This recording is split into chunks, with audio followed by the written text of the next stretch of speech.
الرحمن الرحیم اللهم صل علی سیدنا و مولانا محمد وعلی آل محمد وبارک وسلم علیہ الصلاۃ والسلام علیک یا رسول اللہ وسلم علیک یا حبیب اللہ. تاجدار ختم نبوت زندہ باد، لائق صد افتخار، سامعین و ناظرین ذی وقار. آیہ مبارکہ کی مفصل تشریح و توضیح کے بعد اب میں یہ عرض کرنا چاہتا ہوں کہ آیت مبارکہ کا آخری خلاصہ یہ تھا کہ اے ایمان والو، تم میرے حبیب مکرم نبی خاتم صلی اللہ علیہ وآلہ وسلم کی ذات ببرکات پر درود و سلام بھیجا کرو جس طرح سلام بھیجنے کا حق ہے. تو اب دیکھنا یہ ہے کیا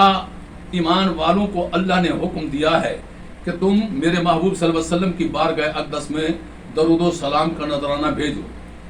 اللہ کے حکم کی ہم تعمیل کرتے ہوئے بھیجتے ہیں. دیکھنا یہ ہے کہ کیا ہمارا درود و سلام بارگاہ رسالت امام صلی اللہ علیہ وسلم میں پہنچتا ہے.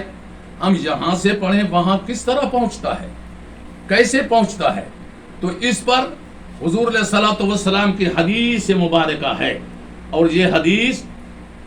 معتبر حدیث ہے، بالکل صحیح حدیث ہے. حضرت عبداللہ ابن مسعود رضی اللہ تعالی عنہ اس کے راوی ہیں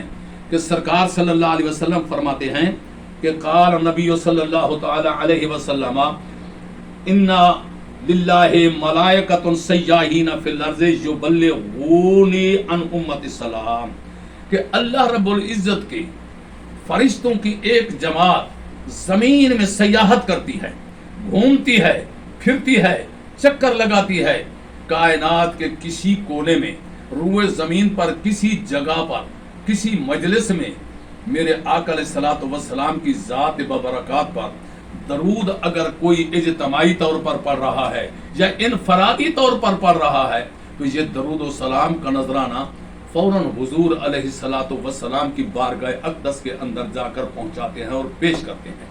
معلوم ہوتا ہے کہ خالق کائنات نے نوری ملائکہ کی جماعت کی ڈیوٹی لگائی ہے کہ جاؤ گھومو زمین پر، دیکھو کہ میرے حبیب صلی اللہ علیہ وآلہ وسلم کی ذات پر کون اجتماع، کون مرد ہے، کون عورت ہے، کون بوڑھا ہے، کون بچہ ہے، کہ جو کسی مجلس میں، گھر میں بیٹھ کر، دکان پہ بیٹھ کر، مسجد میں بیٹھ کر، کسی اور جگہ پر بیٹھ کر، تنہائی میں بیٹھ کر، خلوت میں بیٹھ کر، جلوت میں بیٹھ کر، مجلس میں بیٹھ کر میرے حبیب صلی اللہ علیہ وسلم کی ذات پر درود و سلام پڑھ رہا ہے. تو جب یہ دیکھتے ہیں تو اس درود و سلام کو میرے حبیب صلی اللہ علیہ وسلم کی بارگاہ اقدس کے اندر جا کر پہنچا دیتے ہیں. اور اسی طرح ایک اور حدیث ہے ابو دردہ سے رضی اللہ تعالی عنہ سے، آپ فرماتے ہیں کہ رویہ عن بعض صحابہ رضی اللہ تعالی عنہ، بعض اصحاب رسول صلی اللہ علیہ وسلم سے یہ روایت کی گئی ہے انہو قال ما من مجلس یصلی فیہ علی محمد، کہ حضور علیہ الصلوۃ والسلام فرماتے ہیں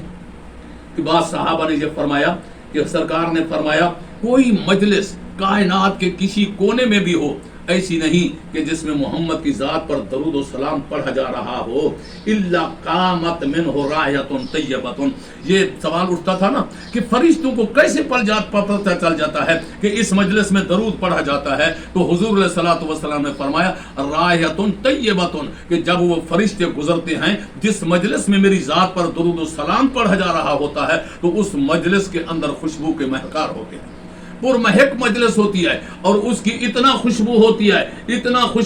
ہے کہ تصور میں نہیں آ سکتا کہ جناب والا کہ صرف اور صرف کہ یہ ہو جائے کہ نہیں بلکہ جناب والا حتی تبلغ عنان السماء، کہ وہ خوشبو جو ہے کہ وہ آسمان کے کناروں تک پہنچتی ہے. اتنا ماحول معطر ہو جاتا ہے. پتہ چلا کہ مدینے والے آقا صلی اللہ علیہ وسلم معطر معمبر نبی، جس کا جسم اطہر معطر ہے، معمبر ہے، کہ ارق النبی اطیب من ریح المسک، جن کا پسینہ مبارک بھی جو ہے وہ جناب والا انبر و کستوری سے زیادہ خوشبودار ہے. جس راستے سے گزرتے تھے کہ وہاں راستے پرمہک ہو جاتے تھے. تو آج جناب والا کہ ان کے خوشبو، اس مجلس کی خوشبو جو ہے انان السماء، کہ جناب والا آسمان کے کناروں تک پہنچ جاتی ہے. اور اور فرشتوں کو یہ فتقول الملائکۃ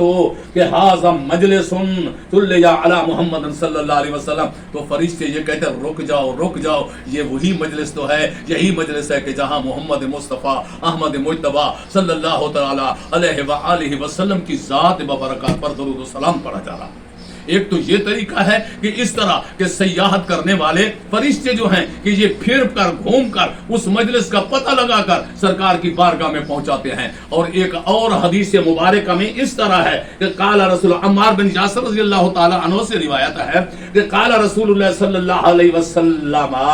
کہ آتانی مالکم من الملائکۃ یقوم علی قبر الا قامت، اللہ تبارک و تعالیٰ کا محبوب صلی اللہ علیہ وسلم فرماتا ہے کہ اللہ تبارک و تعالیٰ نے فرشتوں میں سے مجھے ایک فرشتہ عطا فرمایا ہے، فرشتوں میں سے ایک فرشتہ عطا فرمایا جو میری قبر انور پر ٹھہرا ہوا ہے۔ کیا کرتا ہے؟ فلا یصلی علی عبد جناب اللہ صلاۃ الا قال یا احمد صلی اللہ علیہ وسلم، کائنات کے کسی کونے میں جب میرا امتی میری ذات ببرکات پر درود و سلام کے نذرانے پیش کرتا ہے، درود و سلام کے گجرے پیش کرتا ہے، تو وہ یہ کہتے ہیں یا احمد مجتبی صلی اللہ علیہ وسلم کہ فلان ابن فلان یصلی علیک یسمیہ باسم ابیہ وصلی اللہ مکانا عشرا فہو قائم علی قبری الی یوم القیامہ۔ فرمایا وہ یہ کہتا ہے کہ آقا تمہارا فلاں امتی فلاں کا بیٹا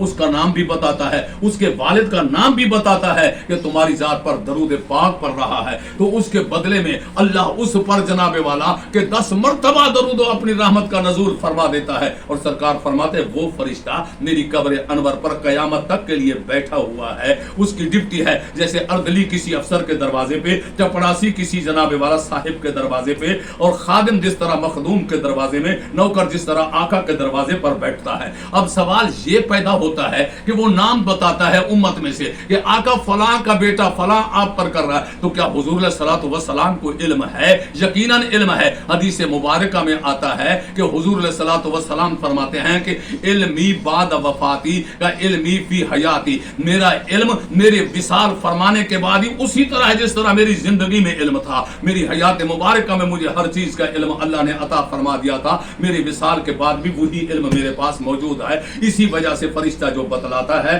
کہ وہ جناب والا میں اس کو سامنا پہچان بھی لیتا ہوں اور سمجھ بھی جاتا ہوں یہ فلاں شخص کے بارے میں کہہ رہا ہے۔ تو اب پتہ چلا درود پاک سرکار کی بارگاہ میں اس ذریعے سے پہنچتا ہے کہ سیاحت کرنے والے ملائکہ اس محفل کو پرمہک سمجھ کر جناب والا جاتے ہیں اور پھر جا کر رپورٹ دیتے ہیں۔ اور دوسری بات یہ ہے کہ وہ فرشتہ جو قبر انور پر ڈپٹی بیگ لگا کر بیٹھا ہے قیامت تک، تو وہ کائنات کے کسی کونے میں درود جناب والا پڑھا جائے تو سرکار کی بارگاہ میں وہ پیش کرتا ہے۔ آقا یہ کیسے پڑھتا ہے؟ فرمایا کہ اللہ تبارک و تعالیٰ نے اسے جناب والا کہ تمام کائنات کی گفتگو سننے کی طاقت عطا فرما دی ہے۔ وہ عام فرشتہ نہیں ہے کہ کائنات کے کسی کونے میں بھی کوئی میرا امتی درود پڑھتا ہے تو وہ اسے سن لیتا ہے اور پھر میری بارگاہ اقدس میں پہنچاتا بھی ہے۔ پھر اگلی ویڈیو میں انشاءاللہ عرض کروں گا کہ یہ درود تو فرشتوں کے ذریعے پہنچ جاتا ہے اور سرکار کی بارگاہ میں جناب والا وہ مقرر فرشتہ بھی پہنچا دیتا ہے، نام بھی بتلا دیتا ہے، پتہ بھی بتلا دیتا ہے۔ اب دیکھنا یہ ہے کہ جناب والا